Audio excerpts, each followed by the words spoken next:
Pinokyo. Bir varmış, bir yokmuş. Çok eski bir zamanda küçük bir kasabada Gappetto adında ihtiyar bir oyuncakçı yaşarmış. Yaptığı tahtadan oyuncakları satarak geçimini sağlarmış. İhtiyar oyuncakçının hayatta üzüldüğü tek şey bir çocuğunun olmamasıymış.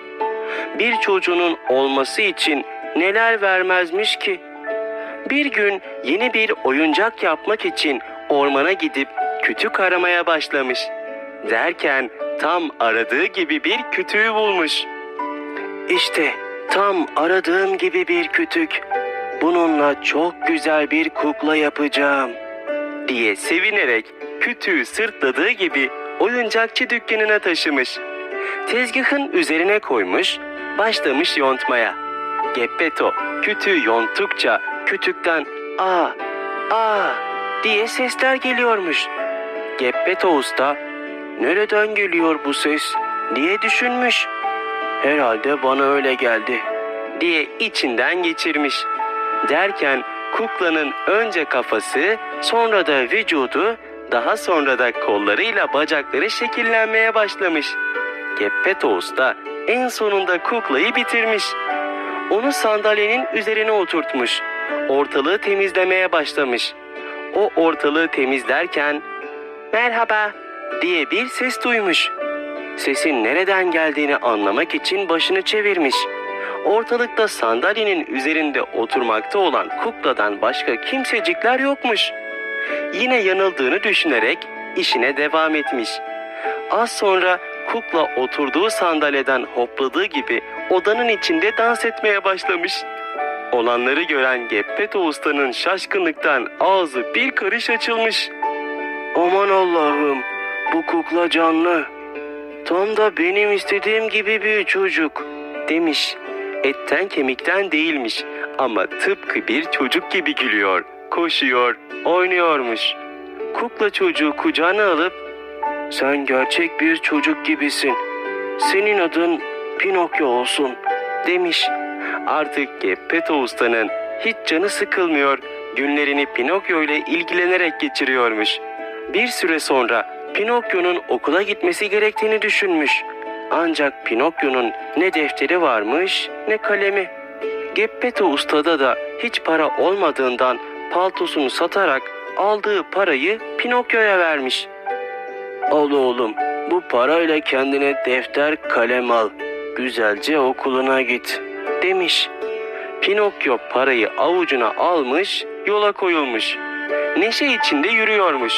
Merakla etrafına bakınıp yol üzerindeki dükkanları, pazar tezgahlarını, bağıran insanları izliyormuş. Bu arada yolun başındaki kalabalık dikkatini çekmiş. Kalabalığın arasına dalıp ne olduğunu öğrenmeye çalışmış. Kalabalığın önünde kocaman renkli bir çadır duruyormuş. Bu şehre yeni gelen sirkin çadırıymış. Çadırın önündeki palyaço bağırarak müşteri topluyormuş. Pinokyo çadırın içerisinde ne olduğunu merak edip kalabalığın arasından geçip çadıra girmek istemiş. Palyaço Pinokyo'ya içeri parasız girilmeyeceğini söylemiş. Pinokyo içeride olanları çok merak ettiğinden Geppetto ustanın okula gitmesi için verdiği parayı uzatmış. İçeriye girince çadırın ortasına kurulan sahnede oynayan kuklaları görmüş. "Hey, bunlar da benim gibi tahtadan" diyerek sahneye kuklaların arasına çıkmış. Kuklaları izleyen kalabalık Pinokyo'ya kızmış. "Çekil oradan, sahneyi görmemizi engelliyorsun" diyerek azarlamışlar Pinokyo'yu. Ancak sahnenin yukarısında kuklalara bağlı olan ipleri tutan sirk sahibi canlı bir kukla gördüğü için çok sevinmiş.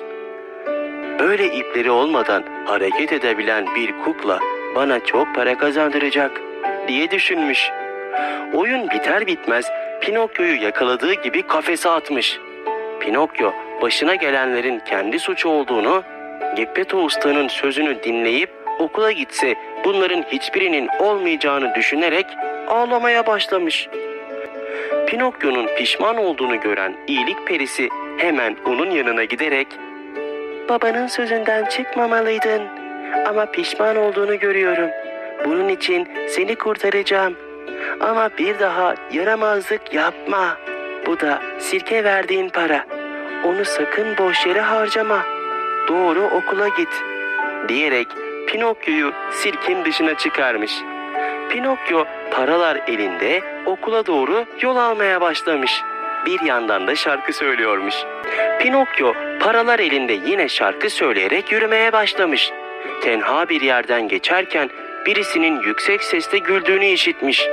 Aynı anda karşısına kendisini hapseden sirk sahibi çıkıvermiş. "Gel bakalım buraya seni yaramaz. Geçen sefer elimden nasıl kaçtın biliyorum. Ama şimdi senin cezanı vereceğim." diyerek Pinokyo'yu kollarından tuttuğu gibi denize atıvermiş. Pinokyo denize düşünce suyun üzerinde kalmış. Dibe batmıyormuş. Çünkü Pinokyo tahtadan bir kukla olduğu için su kendisini kaldırıyormuş. Suyun üzerinde böyle batmadan kalmak Pinokyo'nun hoşuna gitmiş. Kollarıyla bacaklarını oynatarak yüzmeye çalışmış. Kıyıya doğru yüzerken birden ne olduysa olmuş. Pinokyo kendisini karanlık bir yerde buluvermiş. Meğerse Pinokyo'yu kocaman bir balık yutmuş. Şimdi Pinokyo balığın midesinde duruyormuş. Pinokyo balığın midesinde beklemeye dursun. Biz gelelim Geppetto Usta'ya. Geppetto Usta eve gelmeyen Pinokyo'yu çok merak etmiş. Paltosunu da Pinokyo'yu okula göndermek için sattığından hasta olmuş. Oğlu Pinokyo'yu aramak için hasta yollara düşmüş. En sonunda Pinokyo'nun denize atıldığı yere varmış. Buradaki balıkçılara oğlunu görüp görmediklerini sormuş. Balıkçılar da sirk sahibinin Pinokyo'yu denize attığını gördüklerini söylemişler. Geppetto Usta balıkçılardan birisine kayığıyla denize açılıp oğlunu bulmaya yardım etmesi için yalvarmış. Geppetto Usta'yı tanıyan ve onun ne kadar iyi bir insan olduğunu bilen balıkçı bu isteği geri çevirmemiş. Birlikte kayığa binip denize açılmışlar. Kayık bir süre yol aldıktan sonra şiddetli bir rüzgar çıkmış. Büyüyen dalgalara kayık daha fazla dayanamamış, birdenbire devrilivermiş. Balıkçıyla Geppetto Usta kendilerini bir anda dalgaların arasında buluvermişler. Geppetto Usta hem yaşlı olduğundan hem de yüzmeyi bilmediğinden denizin dibine doğru batmaya başlamış. Bu sırada Pinokyo'yu yutan balık Geppetto Usta'yı da yutmuş. Geppetto Usta da balığın boğazından kayıp midesine girivermiş. Balığın midesinde ağlayan bir çocuğun sesini duymuş. Bu sesi hemen tanımış. Bu oğlu Pinokyo'nun sesiymiş. Geppetto Usta oğlunu bulduğu için çok sevinmiş. Pinokyo'ya "Pinokyo, oğlum ben baban Geppetto. Hayatta olduğuna çok sevindim. Seni o kadar çok merak ettim ki." Babasının sesini işiten Pinokyo gözyaşları içerisinde boynuna sarılmış. "Senin sözünü dinlemediğim için çok özür dilerim babacığım. Beni affet. Bir daha sözünden hiç çıkmayacağım." diyerek gözyaşları dökmüş. Pinokyo'nun gerçekten de pişman olduğunu gören peri kızı onları kurtarmaya karar vermiş. Geppetto Usta ile Pinokyo'yu balığın midesinden çıkarıp karaya çıkartmış. Kurtulduklarına çok sevinen Pinokyo, babasının elinden tuttuğu gibi evlerinin yolunu tutmuşlar. Pinokyo o günden sonra o kadar akıllı bir çocuk olmuş ki babasının sözünden hiç çıkmamış.